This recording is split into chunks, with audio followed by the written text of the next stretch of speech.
Take 3, here we go. All right, this is a new board that we made, and it's called the Mini Ghost. You can see here. And this board came about with some work with Koa Smith, and he came to me. He really likes his ghosts, and he's been riding them in all kinds of waves, but he asked me to make him something smaller and more compact, which is something that he really likes to ride, like smaller boards and smaller surf a lot.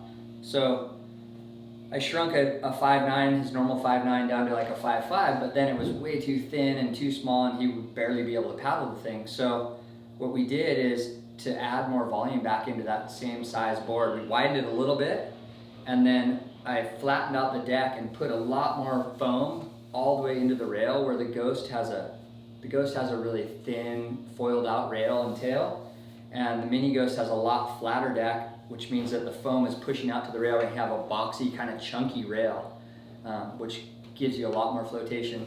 The other thing I did to add more flotation was I turned the nose into a Beak Nose, which what it does there is you're filling in this area. Instead of being scooped out, it's kind of a flatter, straighter curve here, which adds more foam in the front of the board.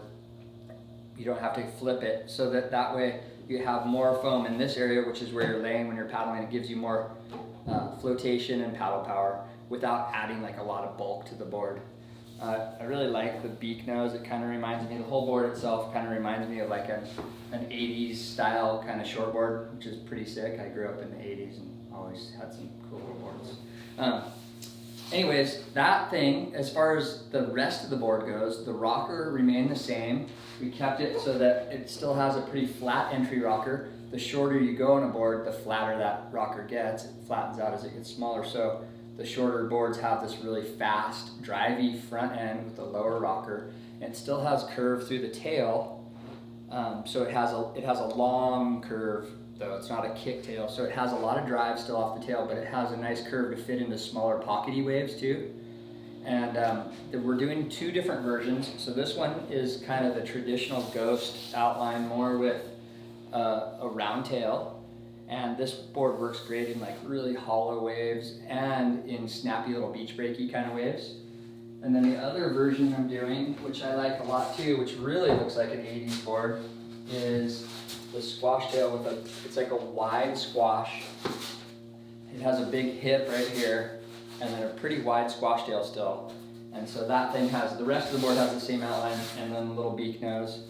And this thing, I made one for Koa for his trip to South Africa during the summer, and it was a squash tail, and he told me that he rode it for 2 months. It was the board he rode probably 90% of the time, and he rode it in everything from like waist-high beach break, slop, to pumping to maybe at draining barrels, and he said it was an insane board. He just loved it.